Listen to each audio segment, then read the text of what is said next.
काही महिन्यांपूर्वी 80 लाख लाडक्या बहिणींना अपात्र करण्याचं काम सरकारच्या माध्यमातून झालं आणि गेल्या महिन्यामध्ये 12 लाख लाडक्या बहिणी अपात्र करण्यात आल्या। म्हणजे आता हा आकडा 92 लाख लाडक्या बहिणींना अपात्र करण्यापर्यंत पोहोचलेला आहे।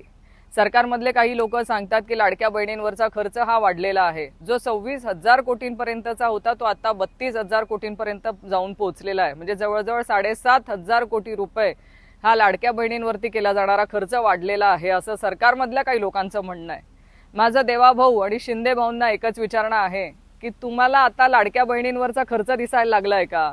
तुम्हाला आता लाडक्या बहिणी जड वाटायला लागल्यात का? जिथे तुम्ही लाडक्या बहिणींचे सगळे लाड पुरवतात, त्यांच्या सगळ्या हट्ट पुरवतात, तिथे महाराष्ट्रातल्या माझ्या लाडक्या बहिणींवरचा खर्च काढण्या इतपत किंवा आता त्यांच्यावरती होणारा खर्च हा तुम्हाला जड वाटायला लागलाय का?